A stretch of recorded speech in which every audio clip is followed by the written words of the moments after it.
صباح الخير على مساء الخير يا حلوين، يلا بينا نشرب كده شوية لبن وكل واحد رغيفين فينو.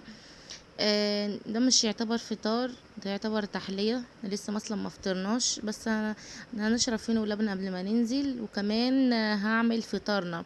هنعمل الفطار بتاعنا ايه النهارده؟ كبد وقوانص. معانا نص كيلو من الكبد وقوانص، غسلهم طبعا كويس جدا ومقطعهم هنا في مصر قبل ما اسافر. وخليه القوانص لوحدها والكبد لوحدها، ومعايا كام بصلايه على كام فلفلايه على كام آه طماطمايه. اخرط البصل والفلفل مع بعض واخليهم ياخدوا تشويحه كده ويتبلوا على النار مع معلقتين 3 زيت. هيتبلوا كده وهنزل عليهم بمعلقه دقه بتوم مفروم على فلفل اخضر على ملح وكده.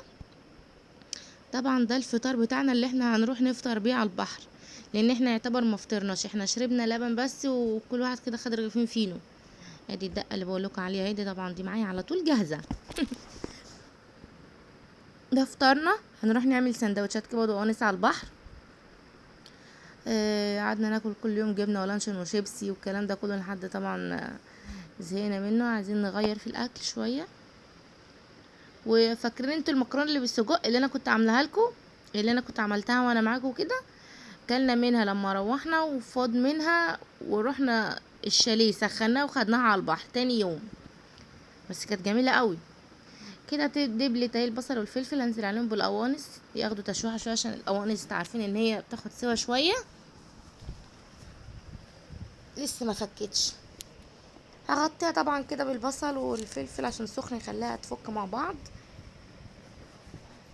ولما تفك هنزل عليها بالكبده. ده الفطار اللي احنا هناخده على البحر نفطر بيه هناك. نعمل سندوتشات كده اهي، فكت اهي. هنزل بالكبد دلوقتي، بس جميله والله جميله. بس دي الاكله دي لازم تتاكل على طول عشان خاطر ما تحمضش منك، عشان طبعا داخلها صلصه قوطه، يعني هدخل فيها شرايح قوطه دلوقتي. وحتى لو مش داخلها قوطه ما تنفعش تستنى في الحر ده حتى الجبنه التلاجة بتسيح في الحر. كده حطيت الكبده تاخد تشويحه كده قلبه، والتانية هنزل عليهم بالتوابل دلوقتي. اوعوا تنسوا اللي انتوا حطيتوا دقه، والدقه دي فيها ملح فتحدى معاكم الاكل، خلي بالكم من المقادير كويس قوي. يلا كده خدت تشويحه معانا هي كمان. الدقه التوابل بتاعتنا فلفل وكمون وملح وبهارات وكم عود، كم ورقه لوري، ومكعب ماجي ده اللي عامل زي اللون الرصاصي المرمادي ده الباهت ده، كده مكعب ماجي بطعم البقر، لحم البقر. لما الكبده والقوانص تستوي هبقى اشيل انا ورق اللوري ده، من انا حاطه تلات ورقات او 4. تمام. وهنفضها في العلبه عشان ناخدها معانا في الشنطه بتاعه الاكل، يعني واخدين فشار، عاملين فشار بقى وفنكوش، عايزين شيبسي كده يعني. واخدين العيش برضو من الفرنه اللي تحت، واخدين الميه بتاعتنا معانا. ده حبيتين طماطم اخرطهم دلوقتي واحطهم اهو، وهعصر عليها في الاخر عصرة ليمونة. يعني الكبد القوانص ليها كذا طريقة انك تعمليها. هعصر عليها عصرة ليمون عشان لو في زفارة في بتاع، بس انا غسلها كويس جدا قبل ما اسافر يعني. وكمان حاطين فلفل اسود ودقة وكده، فمش هيبقى ليها ريحة، بس الناس اللي حابة تعصر ليمون يعني. اهو نص ليمونة واحدة بس.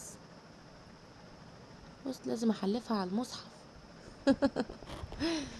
بجد كان ايام جميلة، ووقت جميل، وعدوا بسرعة قوي، حسناش بالوقت خالص. كده هسيبها شوية لحد ما تشرب السوائل اللي فيها، عشان لما اجي احطها في الرغيف ما تبوش الرغيف مني من تحت. هصفي كل ده كده. طبعا الورق اللوري ده هشيله لما تستوي خالص، هشيله. كده استوت وفضيناها في العلبة. لما بردت شوية سيبناها اهو. هنغطيها بقى عشان ناخدها معانا. ادي العلبة كبيرة. طبعا اللي في الصينية ده احنا مش عايزينه، مش هنعمل بيه حاجة تاني خالص. ده اللي نزل من الكبد القوانص، هنغسلها دلوقتي خلاص. وادي الكبد والقوانص بتاعتنا خلاص، هنعمل منها سندوتشات على البحر.